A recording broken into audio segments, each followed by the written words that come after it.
بسم اللہ الرحمن الرحیم۔ قابل احترام سامعین گرامی، نماز کے بارے میں تو کافی فضائل آپ کو پتہ ہے۔ نماز کا قرآن میں ذکر ہے، احادیث میں ذکر ہے، ایمان کے بعد سب سے بڑا نماز کا مقام ہے، اس کے مجھے فضائل ذکر نہیں کرنا ہے۔ ابھی مجھے خاص طور سے تکبیر اولیٰ کے بارے میں بتلانا ہے۔ ایک تو تکبیر اولیٰ کی فضیلت کیا ہے وہ بھی آپ کو پتہ ہے۔ ہمارے نبی صلی اللہ علیہ وسلم کا فرمان ہے، آپ نے کئی روایتوں میں سنی ہے یہ بات، کہ اگر کوئی شخص 40 دن تک لگاتار 40 دن تک تکبیر اولیٰ کے اہتمام سے نماز پڑھے گا تو اس کو 2 پروانے ملتے ہیں، 2 اس کے لیے بشارتیں، 2 خوشخبریاں ہیں۔ پہلی خوشخبری اس کے لیے تو یہ ہے کہ وہ منافق نہیں ہے، ٹھیک ہے، نفاق سے بری ہے وہ۔ اور دوسرا پروانہ جہنم کے بارے میں ہے کہ جہنم میں وہ نہیں جائے گا، جہنم سے خلاصی اور نفاق سے خلاصی۔ اللہ تعالی ہمیں توفیق عطا فرمائے کہ ہم تکبیر اولیٰ کے اہتمام سے ہمیشہ پوری زندگی نماز پڑھنے والے بنیں۔ اب یہاں سوال یہ رہ گیا کہ تکبیر اولیٰ کہتے کس کو ہیں؟ بہت سے لوگ پوچھتے ہیں، بہت سے ہمارے جماعت میں جانے والے ساتھی ہوتے ہیں، بھائی ہوتے ہیں، وہ بڑا اہتمام کرتے ہیں وہاں پر، بہت سے اپنے گھر پر بھی اہتمام کرتے ہیں۔ تو تکبیر اولیٰ کہتے کس کو ہیں؟ تکبیر اولیٰ یعنی ہم کب تک نماز میں شامل ہو جائیں گے تو ہم کہلائیں گے کہ تکبیر اولیٰ کو پانے والے ہیں۔ اس سلسلے میں کچھ لوگ تو تھوڑا غلط فہمی کا شکار ہیں، وہ سوچتے ہیں کہ اگر امام صاحب کے ساتھ اللہ اکبر کہا تو ہی تکبیر اولیٰ ہے، حالانکہ یقیناً اعلیٰ درجہ یہی ہے کہ جب امام صاحب اللہ اکبر کہیں، تکبیر تحریمہ اللہ اکبر، تو امام صاحب کے ساتھ ساتھ پیچھے پیچھے ہم بھی اللہ اکبر کہہ دیں اور مکمل امام صاحب کے ساتھ نماز پڑھیں پوری 4 رکعت۔ یہ تکبیر اولیٰ کا اعلیٰ درجہ ہے۔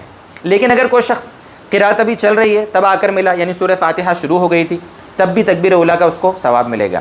یہاں تک علماء نے لکھا ہے سورہ فاتحہ پوری ہو گئی اور بعد میں جو سورت پڑھتے ہیں، اگر سورت بھی شروع کر دی امام صاحب نے تب بھی آ کے ملے تو بھی تکبیر اولیٰ کا اس کو ثواب ملے گا۔ بلکہ مفتہ بھی قول، راجح قول، فقہ کی تقریباً ساری کتابوں میں یہ بات لکھی ہوئی ہے۔ آپ دیکھیں، آپ اپنے علماء سے، جو معتبر علماء ہیں ان سے بھی آپ اس کو سمجھ سکتے ہیں اگر میری بات آپ کو ہضم نہ ہو تو۔ تکبیر اولیٰ کا ثواب تب بھی مل سکتا ہے اگر کسی کی رکعت نہیں چھوٹی، امام صاحب کو رکوع میں بھی پا لیا، پہلی رکعت کی رکوع میں، پہلی رکعت کے رکوع میں ہم گئے، اللہ اکبر تکبیر تحریمہ کہا اور ہم کہاں چلے گئے؟ رکوع میں چلے گئے، قیام ہو گیا ہمارا 1-2 سیکنڈ۔ بہت سے لوگ تو کیا کرتے ہیں؟ اللہ اکبر اور کھڑے رہتے ہیں، اور بہت سے لوگ تو آگے یہ کرتے ہیں کہ کھڑے رہیں گے، جا کر پہلے نیت کرتا ہوں میں 4 رکعت نماز ظہر کی، اور وقت ظہر کا رخ میرا کعبہ شریف کی طرف، تب تک تو امام صاحب کھڑے ہو جائیں گے۔ بھئی آپ نے یہ نیت کے الفاظ کو ضروری کیوں سمجھ لیا؟ آپ نماز پڑھنے آئے ہیں، ظہر کی نماز پڑھنے آئے ہیں، وضو بنا کر آئے ہیں، صف میں لگ رہے ہیں، تو ظاہر سی بات ہے آپ کی نیت تو ہو ہی گئی ہے نا، نیت تو ہو ہی گئی ہے۔